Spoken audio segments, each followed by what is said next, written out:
प्रेम हे बावरे भाग 8।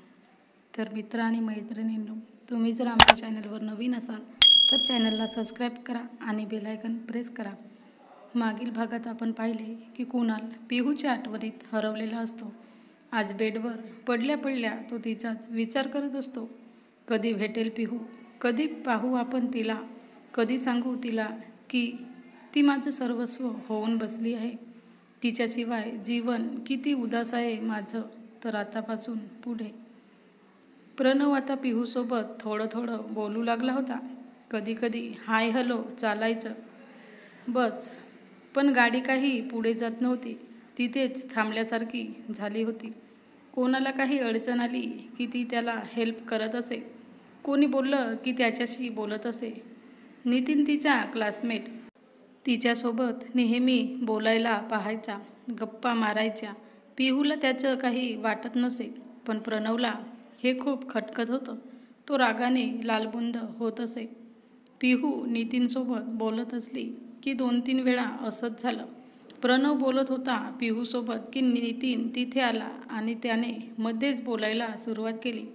प्रणव शांत बसला व तिथून निघून गेला। पिहूच्या ते लक्षात आलं, पण आपण विचार करतो तसं काही नसेल म्हणून तिने तो विचार सोडून दिला। पण पुन्हा तसंच झालं। नितीन तिच्यासोबत बोलत होता की प्रणव दूर उभा राहून पाहत होता। खूप राग होता त्याच्या डोळ्यात। पिहूला प्रणवला असं पाहून खूप हसू आलं। अरे याला काय होतं इतकं? मी बोलले तर दुसऱ्या कोणासोबत? हळूहळू पिहू आणि प्रणवची चांगली मैत्री झाली। प्रणव पिहूची खूप काळजी करी, तिला अभ्यासात मदत करी, तिला हसवत असे। ती उदास असलेलं त्याला पाहवत नसे। आता रोजचं बोलणं चालू झालं। नंतर त्याचं फोनवरही बोलणं चालू झालं। प्रणव रोज तिला मेसेज करी। एकदा असंच पिहूला प्रणवचा मेसेज आला, हाय काय करत आहेस? पिहू, काही नाही, बोल. प्रणव, बरं ऐक ना. पिहू, हा बोल. प्रणव, मी शॉपिंगला आलो आहे, तुझ्यासाठी काही आणू का? पिहू, नको, मला काही नको. प्रणव, अगं असं काय? मी कधी कोणासाठी शॉपिंग करत नाही. तू लक्की आहेस, आज पहिल्यांदा तुला विचारत आहे, सांग पटकन. पिहू, अरे खरंच मला काही नको, पण मी सांगशील ते करशील? प्रणव, हां बोल. पिहू, माझे आवडीचा ड्रेस घे तुझ्यासाठी. प्रणव, ओके बरं सांग. पिहू, व्हाईट शर्ट आणि blue jeans. Pranav, white shirt, okay बघतो भेटला तर. पिहू, भेटला तर उद्या घालून ये. प्रणव थोड्या वेळाने परत पिहूला मेसेज करतो की शर्ट घेतला म्हणून। पिहूही खुश होते ऐकून। दुसऱ्या दिवशी पिहू खूप आतुरतेने प्रणवची वाट पाहत असते की तो कधी येतो। थोड्या वेळाने प्रणव येतो। पिहू तर फक्त त्याला पाहतच राहते, इतका हँडसम दिसत असतो तो। ती डोळ्यानेच त्याला क्या बात म्हणून खुणावते। प्रणवही खुश होतो। पिहू आणि प्रणवची फ्रेंडशिप वाढत होती। पण प्रणव जसा तिच्यासोबत मेसेजनी बोलायचा मोकळेपणाने, तसा कॉलेजमध्ये मात्र थोडा अनोळखीच वागायचा। याचं पिहूला आश्चर्य वाटायचं। हा मेसेजने तर किती बोलतो, पण समोर आले की मात्र तितकंच थोडक्यात। खरंच मी प्रणवसोबतच बोलते ना मेसेजनी, असं तिला कधी कधी प्रश्न पडत असे। फक्त सिनियर विद्यार्थ्यांचा सांस्कृतिक कार्यक्रम होता। प्रणवनेही भाग घेतला होता। त्यासाठी प्रणव बरीच तयारी करत होता।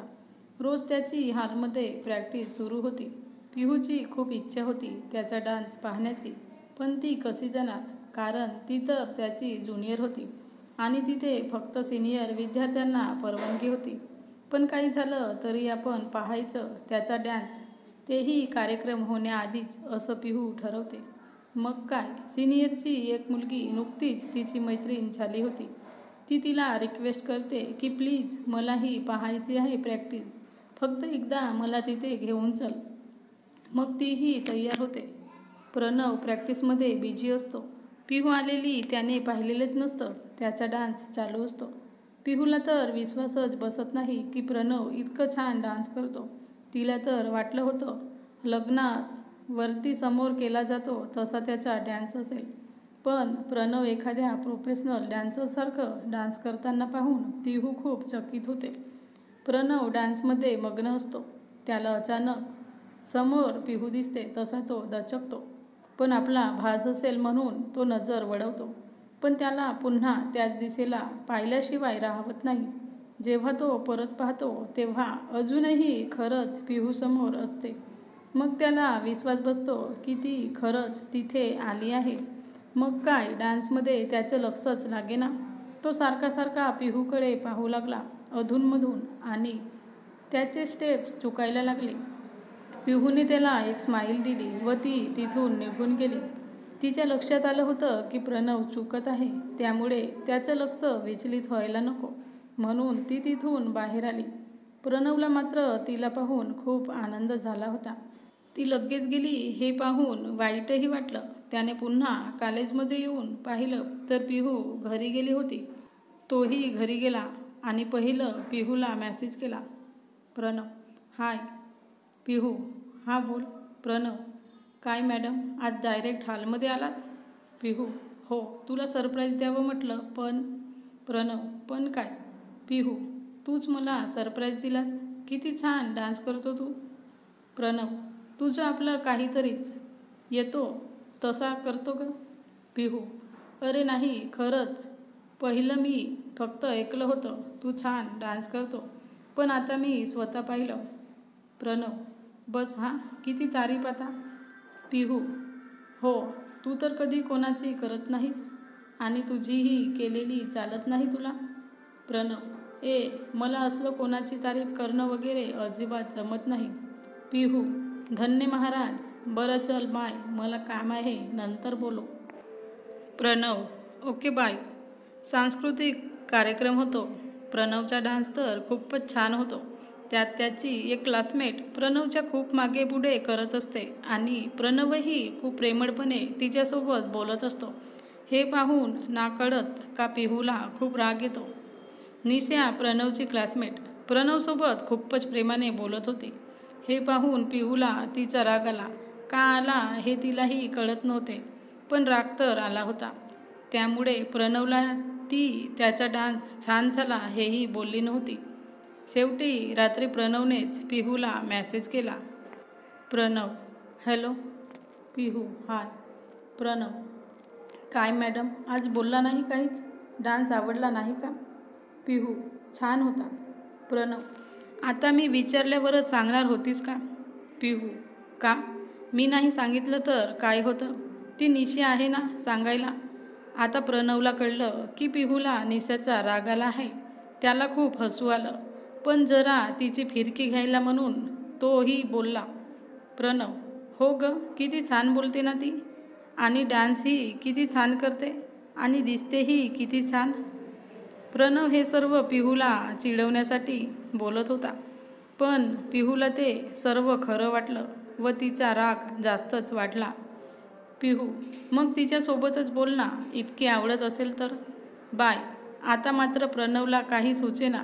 त्याची फिरकी त्याच्यावरच उलटली होती. प्रणव. अगं वेट, लगेच बाय काय?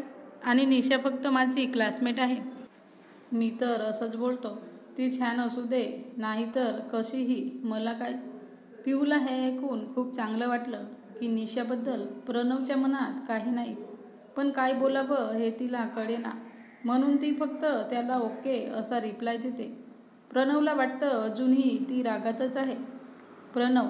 ऐक ना, फ्रेंडशिप डे आला आहे ना. पिहू. हो, कॉलेज लाईफ म्हणजे फ्रेंडशिप डे, व्हॅलेंटाईन डे हे मोठ्या प्रमाणात साजरे केले जाणारे डेज. बरेच जण खूप आतुरतेने या दिवसाची वाट पाहत असतात. हे दिवस म्हणजे सुवर्णकाळ असतो तरुणासाठी. प्रणव. मग उद्या भेटूयात का? पिहू. हो, कॉलेजला येणार आहे मी. प्रणव. कॉलेजमध्ये नाही कॉलेज बाहेर कुठेतरी कॉफी शॉपला, तिथेच फ्रेंडशिप डेही साजरा करू. कॉलेजमध्ये आपल्याला कुठे नीटसं बोलता येतं. पिहूला काही सुचतच नाही. असं अचानक भेटणं, तेही कॉलेज बाहेर. कोणी पाहिले तर काय बोलतील, आणि प्रणवला एकटं भेटायचं. काय करावं काही सुचेना. इतर वेळी तर किती डोकं चालतं, पण अशा वेळीच का बंद होते हे डोकं. हे देवा, काय हे. पिहूचा बराच वेळ काही रिप्लाय येत नाही हे पाहून प्रणव पुन्हा तिला मेसेज करतो. प्रणव, हॅलो, काय झालं? काहीच का बोलत नाहीस? जर तुला खरंच माझ्यावर विश्वास असेल तरच भेटू, नाहीतर इट्स ओके. काय करावं हे पिहूला अजूनही सुचत नव्हतं, पण तिच्याही नकळत तिने प्रणवला हो म्हणून रिप्लाय दिलेला असतो. असंच असतं माणसाचं, एखादं कोणी आवडू लागलं की डोकं आणि मनाचं भांडणं चालू होतं आणि त्यात नेहमी मनच जिंकतं. पिहूचं डोकं बोलत होतं, नको, कशाला भेटायला? कोणी पाहिलं तर काय होईल? आणि बाबांना सांगितलं तर ते काय विचार करतील? पण मन म्हणत होतं, प्रणव आपला मित्र आहे आणि जितकं आपण त्याला ओळखतो तो खूप चांगला आहे आणि फक्त कॉफीसाठीच भेटायचं बोलत आहे ना तो. आणि फ्रेंडशिप डेही आहे. तो आपल्याला नेहमी मदत करतो. किती छान आहे तो. इतक्या मुली कॉलेजमध्ये असूनही तो कधी त्यांच्याबद्दल विचार करत नाही. आणि आपल्याशी फ्रेंडशिप केली त्याने तर आपण कसं त्याला नाही बोलायचं? शेवटी मनाचा विजय होतो व पिहू भेटायला तयार होते. प्रणव कॉलेजला येणार नसतो आणि त्याने पिहूला कॉलेज सुटलं की कॉलेजपासून जवळ असलेल्या कॉफी शॉपमध्ये यायला सांगितले असते. पिहूला रात्रभर झोप नसते. उद्या आपण प्रणवला भेटायचं. भीती आणि आनंद दोन्ही मनात गोंधळ घालून बसलेले असतात. त्याचं विचारात सकाळ होते. पिहू कॉलेजसाठी तयार होते. कॉलेजला जाते, पण कधी एकदा कॉलेज सुटतं असंच तिला वाटतं. शेवटी कॉलेज सुटतं आणि पिहू निशाला मला थोडं काम आहे, तू जा म्हणून सांगते व कॉलेजमधून बाहेर पडते. लेडीज शॉपमध्ये जाऊन एक फ्रेंडशिप बँड विकत घेते व प्रणवनी सांगितलेल्या कॉफी शॉपकडे वळते. पण जसं कॉफी शॉप जवळ येऊ लागली तसं तिचे पावले जड होत आहेत असं तिला वाटू लागलं. भीतच तिने कॉफी शॉपमध्ये पाऊल ठेवले व नजरेने पाहिलं, प्रणवला शोधू लागले. तर मित्र आणि मैत्रिणींनो, हा भाग कसा वाटला कमेंटमध्ये सांगा आणि सबस्क्राईब करा.